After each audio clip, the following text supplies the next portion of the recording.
So did he marry me out of an obligation? You know, our church doesn't have the whole arranged marriages, but it sounds to me that he felt like he had to marry me. Under the blazing Arizona sun, Sedona shimmered like a mirage, a place where silence carried the weight of stories left untold. And on this day the silence was about to break. In the center of it all sat a long wooden table, cameras poised, lights burning just bright enough to reveal every flicker of emotion. Across from one another sat faces that had once shared love, laughter, and pain, now separated by years of heartbreak, choices, and distance. Kody Brown sat stiff, hands folded, the faint smirk on his face masking the storm in his eyes. Around him sat the women who once shaped his life, Meri, Christine, Janelle, and Robyn. And next to them the man who now stood where Kody once did, David Woolley. The host, calm but commanding, looked around the room and said quietly, "Here in Sedona, Arizona, I'm sitting down with Kody, Meri, Robyn, Christine, David, and Janelle, to talk about their future and to dive deeper into their past. This is Sister Wives One-on-One." The room went still. The kind of stillness that only comes when people who share history are forced to look at it straight in the eye. The host leaned forward. "It's really interesting," she began, "to see how much you've all moved on in your lives. But I want to talk about this. Is it a comfortable feeling? Is it something new? Or is it something you always wanted but didn't know until now?" Christine gave a small smile, one that hid 1,000 memories. She knew what was coming.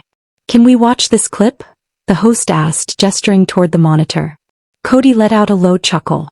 "Is it going to be that wedding one?" Christine grinned. "Probably is. It's a good one."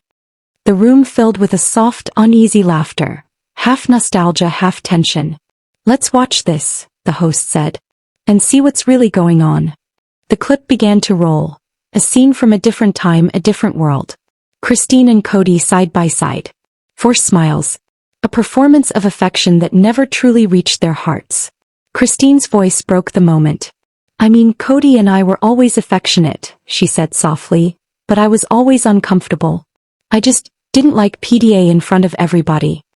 The words hung in the air, and then came Christine's laugh, the kind that comes from freedom. "It was gross," she added with a grin. "Just EW." Everyone laughed, but there was truth buried deep in her tone. "How is that now?" the host asked. "You and David seem very physically affectionate." Christine's eyes lit up. "I like it," she said. "We kiss, we hug, even in front of the kids. David and I just don't care. It's fun. It's natural." She laughed again, a sound of liberation that echoed through the quiet studio. "It's fun, right?" "What's changed?" the host asked, her tone warm but curious. Christine didn't hesitate. "Confidence," she said simply. "Confidence is what changed. I can just be me now." Those words hit harder than any argument could. They carried the truth of a woman who had spent years living by someone else's rules, and finally decided to write her own. "How did that feel?" the host asked softly. Christine took a deep breath. "It feels like peace," she said. "It feels like I can breathe again." The camera shifted toward Kody. He sat motionless, eyes fixed on Christine, a man torn between admiration and discomfort. "Does this surprise you?" the host asked him. Kody shook his head. "Not really," he said after a pause. "I'm actually impressed by her ability to manifest. You know, in a plural marriage she could have never done that. I mean, this kind of love, this kind of romance, it's what she always wanted. And honestly, it's what we were struggling to find." He smiled, but the sadness in his voice betrayed him. It was the sound of realization, that the love he couldn't give, someone else did. The room fell quiet again. Even Robyn looked down, her hands folded in her lap, avoiding Kody's gaze. Christine's freedom had become Kody's mirror, reflecting every failure he had tried to bury beneath excuses and pride. "So Kody," the host asked, breaking the silence, "are you okay with PDA now?" Kody chuckled awkwardly. "Oh yeah, definitely," he said. "I'm fine with it. Just, maybe not a full makeout session, that's all." The laughter that followed was light, but it didn't erase the tension that clung to every corner of the room. Because beneath all the smiles, everyone there knew the truth. Kody Brown wasn't just watching his ex-wife's new happiness. He was watching the life he could never create. Outside, the Arizona air shimmered as the cameras paused. Inside, hearts raced behind calm faces. For Christine, this was closure, Not revenge, not bitterness, but finally standing in her truth. She had spent decades fighting to be seen, and now the world couldn't look away. For Kody it was different. Every word Christine spoke was a reminder of what he lost. Not just a wife, but a sense of control, the illusion of unity that once defined the Brown family. He leaned back in his chair, eyes scanning the faces before him. Meri, distant, polite, her smile practiced but empty. Janelle, quietly strong, unwilling to play the victim anymore. Robyn, his last standing partner, but even she looked uneasy, as if the empire she helped protect was beginning to crack. And then Christine, glowing, laughing, her voice steady with conviction. This wasn't the same woman who once begged for his affection. This was a woman reborn. The host, sensing the shift in energy, leaned forward again. Christine, she asked softly, when you see yourself now, when you see how far you've come, do you ever feel regret? Christine shook her head. Not regret, she said. Just sadness that I stayed as long as I did. I kept hoping something would change. But love doesn't grow in control. It grows in freedom. And once I let go, I found that freedom. Her words cut through the silence like a blade. Even Kody didn't speak. David gives me that, Christine continued. He doesn't make me feel small. He doesn't make me question my worth. For the first time I can just exist, and be loved for it. The host turned to Kody. How does that make you feel? Kody exhaled slowly. I'm happy for her, he said, his voice quieter now. I mean, I've always wanted her to find happiness. I just wish it didn't have to come at the cost of losing everything we built. There it was, the truth buried beneath his pride. Kody Brown, the man who once led a family of 4 wives, was now watching that dream dissolve in real time. And the world was watching too. Outside the set, fans were already lighting up social media. Clips spreading like wildfire. Christine looked so happy. Kody finally realizing he's not the hero of this story. Meri and Janelle's faces say it all. Inside, the crew reset the cameras, preparing for the next round of questions. But no one could reset the emotions in that room. Christine sat taller now, lighter. Kody quieter. The shift was visible. The host smiled gently. You know, she said, it's really powerful to see growth like this, even when it comes from pain. Sometimes letting go is the bravest thing we can do. Christine nodded. It is, she whispered. And as the lights dimmed slightly for a break, Kody stared off, lost in thought. Maybe he was remembering the old days. The laughter around the dinner table, the promises of forever. Or maybe he was thinking about how quickly love can change when control turns into resentment. The room was quiet again. Cameras hummed, lights burned, and everyone could feel the tension tighten like a wire ready to snap. The conversation had moved past affection, past memories. Now they were stepping into something deeper: control, money, and truth. The host leaned forward, her voice calm but deliberate. So, how do you feel about PDA, Kody? Kody shifted, smiling faintly, his body language a blend of humor and defensiveness. Well, he said slowly, I think there's a limit. The host raised an eyebrow. What kind of limit? He chuckled lightly. You know, when someone says, get a room, that's probably too much. The audience laughed softly, but the laughter didn't reach everyone's eyes. Because the truth was already lingering in the air. Affection had never been Kody's strong suit. Christine sat back, arms folded loosely, listening. She'd heard it all before. The justifications, the half-smiles, the rehearsed explanations. Kody always wished for more, she said gently. He wanted to show affection publicly, but it just didn't work for us. For whatever reason. The host turned to her. Why do you feel like that never worked? Christine hesitated. She'd carried this truth for years. It was family rules, she said finally. Family culture that existed before I came along. I didn't have a say. I didn't have a voice. The room went silent again. You were told you didn't have a say? The host pressed. Christine nodded. I was told I needed to conform. That I needed to follow what they were doing. I tried so hard not to rock the boat. I wanted peace. But sometimes peace means losing yourself. The host's expression softened. Can you share who told you that? Christine shook her head slowly. I'd rather not point fingers. It doesn't matter anymore. What matters is, I was silenced. And that silence had cost her years of her life. Across from her, Kody's eyes flickered, the defensiveness beginning to surface. When true love is exposed, he said suddenly, it calls down wrath. It's like the world hates true love so much that they want to be really crappy about it. The words hung heavy, strange. Kody's voice cracked between justification and pain. It's been a painful experience, he continued, falling in love. Not from the person I fell in love with, but from the world outside of it. He was speaking about Robyn. Everyone knew it. And for a moment Robyn's eyes darted to the ground. It was a confession dressed as a complaint.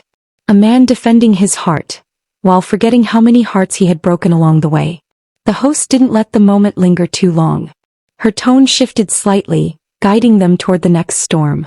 Let's talk about tension, she said. And about Kody Pass.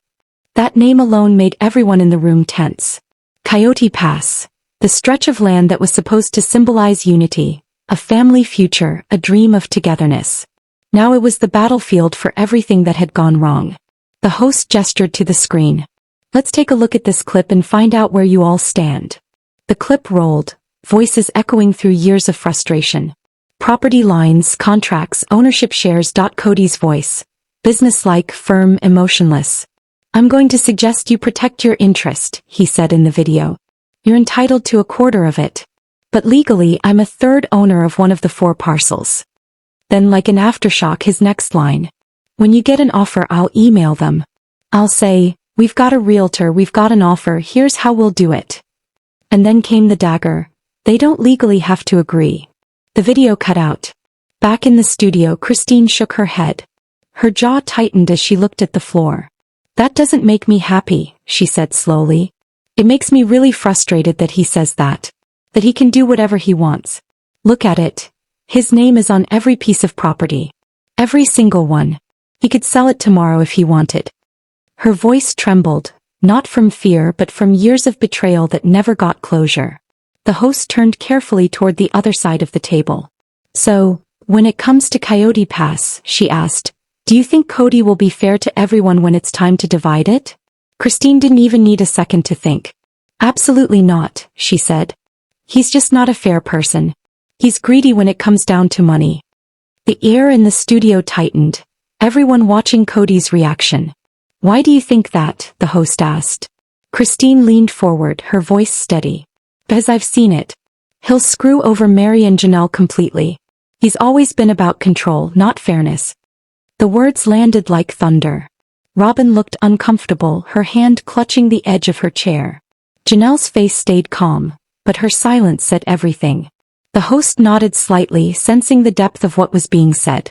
So, when you say you can't trust him, she asked, have there been times in the past when Kody wasn't fair? Christine's eyes darkened. Too many to count. This was no longer about land or money. It was about betrayal, about years of being dismissed, about voices that were never heard. The illusion of family had cracked open, revealing greed, resentment, and fear. Kody leaned back in his chair, his face tightening. Everyone wants to talk about fairness, he said, his voice rising slightly. But fairness goes both ways. I built that family. I carried those responsibilities. I worked for everything we had. Christine interrupted softly. We worked, Kody. We built that family. Together. You just kept all the credit. Silence. Even the cameras seemed to hold their breath. The conversation moved to Kody Pass again. That cursed dream. It was supposed to be a new beginning. They had once stood on that open land, laughing, imagining homes for each wife, a shared center for the family. But over time those dreams decayed. Kody Pass became a symbol of what the Browns had lost. Trust. And now years later it wasn't land anymore. It was leverage. Kody's leverage. He spoke about deeds, ownership, legal rights, like a businessman reciting from a contract. But what no one could ignore was the emotion underneath. Fear of losing control. He was no longer the husband of 4 wives. He was the man trying to hold on to what little power he had left. In the fading light of Sedona, the truth sits heavy like the Arizona dusk, quiet but impossible to ignore. The family that once built dreams together now stands divided, with tension that no desert sunset can wash away. The conversation has shifted from love and loyalty to land, money, and betrayal. Christine's voice trembles slightly as she remembers the moments when asking simple questions became dangerous territory. I'd ask him about the property, she recalls, and every time I did he'd get mad. Always mad. Those words hang in the air like the echo of a door closing.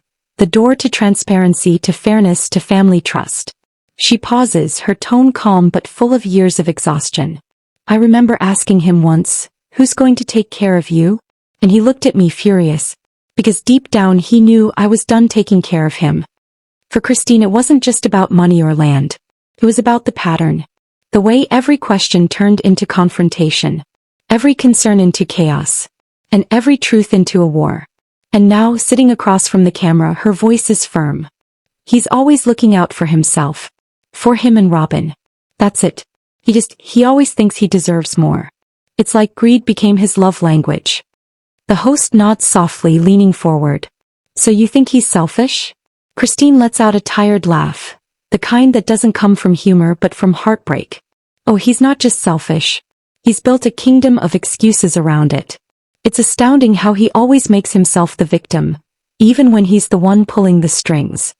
The scene cuts to Kody. His voice is sharper now, defensive, almost rehearsed. There was no reason for them to think I wouldn't be fair, he says. It's like they all just turned on me. But behind those words lies the silent record of choices. Financial control, emotional manipulation, and years of imbalance that no one can forget. Because the truth is, fairness isn't about words. It's about actions. And for Kody Brown, those actions told a very different story. Janelle sits quietly beside Christine, and when she speaks, her voice is even, but every syllable cuts clean. He likes to attack where it hurts most, she says. He finds your weakness and he uses it. The room goes still. For Christine, she continues, it was when he told her he wasn't attracted to her. For me it was money. I'm careful with it. I'm responsible. I plan. So he'd hit me there, try to make me feel dumb, irresponsible. He wanted me to doubt myself. And just like that, the mask cracks.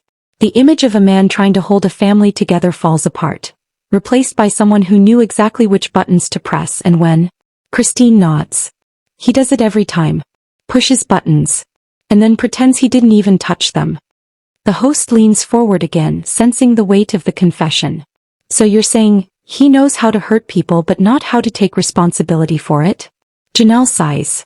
Exactly. He knows what your weakness is. And he'll use it. Every single time. For a moment, silence fills the room, thick with memories and realization. Because this isn't just about the land at Coyote Pass or who gets what piece of property. This is about years of emotional debt that no legal paper could ever balance. And Kody? He calls it revising history. There's a recency bias, he says, his voice steady but strained. People forget what actually happened. They rewrite things. But Christine shakes her head. No, she says softly, we remember exactly how it happened. We just stopped pretending it was okay. There's a kind of strength in her tone now, not anger but release. The kind of strength that only comes when you finally step out of someone else's shadow. She looks toward the horizon, voice growing firmer. It's okay to admit that he did some things right. He was good at certain things. But that doesn't erase the way he tore people down when they stopped serving his purpose. The host turns to Janelle. So what happens now with Coyote Pass, the property, the money? Janelle's eyes narrow slightly. What happens now, she says, is accountability. He wants control but he doesn't want the consequences. That's not partnership. That's ownership. And I'm done being owned. Cut to Kody again, sitting in his chair, his hands clasped tightly. His voice wavers between anger and justification. I tried to be fair. I always tried to be fair. But his words sound hollow now, bouncing off walls built from years of contradiction. Because fairness isn't something you declare. It's something people feel. And none of these women feel it anymore. Christine breaks the silence one last time. It's funny, she says, her eyes glassy. He used to say we were all building something together. But I look back now, and realize we were just building him. The truth hits like thunder over Sedona. The sister wives are no longer sisters in faith or loyalty. They are survivors of control. Each reclaiming the piece of themselves they had once given away. Janelle turns her head slightly, looking past the cameras. I think he's afraid, she says quietly. Not of losing us, but of being left with himself. Christine nods, whispering, that's the saddest part. For years, Kody Brown preached unity, love, and spiritual marriage. But the reality was power, division, and hierarchy. And when the power crumbled, so did the illusion. Now, as the desert sun dips below the hills, one truth becomes painfully clear. The man who once had 4 wives now stands alone, surrounded not by love, but by the ruins of his own making. He still talks about fairness. Still defends his choices. But fairness doesn't echo in broken hearts. It echoes in peace, something he no longer holds. Christine and Janelle share a small smile, not of victory but of freedom. "It's over," Christine says softly. "And for the first time I don't need to be angry to feel strong." The host nods, looking around at what's left of a once mighty family. "So, after everything, do you regret it?" Janelle shakes her head. "No. Because we found ourselves. Sometimes you have to lose everything fake to find what's real." And with that, the cameras fade out, leaving behind the sound of quiet laughter, not bitterness. For the first time in years, these women aren't competing for love. They're protecting their peace. In the stillness of the desert is silent now. The winds that once carried Kody Brown's name across reality TV have gone quiet, replaced by whispers of what used to be. Sedona, Arizona, the same land that once symbolized family unity, now feels like a graveyard of broken promises and unfinished dreams. Inside that fading house, the air feels colder. Robyn walks through rooms once filled with children's laughter, now echoing only with regret. Her tears are quieter these days, not loud, not for sympathy, just quiet. Because she finally realizes she won. But the prize wasn't what she thought it would be. She got the man but lost the family. She got the ring but lost the respect. And as she stares out the window, the reflection that looks back isn't a wife. It's a woman trapped in the ending she helped create. Meanwhile, Kody sits in his chair. The same one that used to be surrounded by wives, by conversation, by chaos he once mistook for love. Now it's just him. The silence doesn't argue. The silence doesn't need him. And for the first time in decades, Kody Brown is face to face with his own echo. He still talks about betrayal, about who left first, who gave up, who failed him. But deep down he knows he was the architect of this downfall. Every harsh word, every manipulation, every time he chose control over connection, it built this ending brick by brick. And somewhere in another city, Christine and Janelle sit side by side at a cafe table. Their laughter carries, light, genuine, free. It's not the laughter of women who escaped. It's the laughter of women who returned to themselves. Christine takes a sip of coffee, glances at her phone where fans have flooded her page with support, and smiles. "You know," she says, "he always said I'd regret leaving. But I think he regrets that I stopped needing him." Janelle chuckles softly. "He built a kingdom, Christine. We just stopped being the bricks." That line, simple but true, captures the journey that millions watched unfold over years. From love to control. From unity to isolation. From sister wives to survivors. And somewhere in that desert wind, Kody's old words return like a haunting refrain. "I tried to be fair. But fairness doesn't survive in manipulation. It survives in truth." Robyn, still standing by the window, whispers to herself, "We were supposed to be a family." But the truth hits her harder now. She wasn't part of a family, she was part of a hierarchy. And when the throne fell, everyone beneath it was buried. The camera pans slowly to the land at Coyote Pass, once a symbol of future dreams. Now just sand and silence. The plans, the promises, the maps drawn in notebooks, all of it gone. Because without trust, no land can ever truly be ours. Christine and Janelle moved on. Meri found her independence. And Kody? He's left with acres of dirt and memories of what could have been, if only love had been real. The host's final voiceover cuts through the desert air like truth itself. In the end, it wasn't the marriage that failed, it was the illusion. And the hardest part about illusions is realizing you were never in control. You were only pretending to be. The screen fades between flashbacks, family dinners, road trips, weddings, laughter, moments that once felt eternal. Then the faces disappear one by one, until only Kody's remains, looking directly at the camera. His eyes say everything his pride won't. "I lost them all." As the final music swells, Christine's last words from her interview echo softly in the background.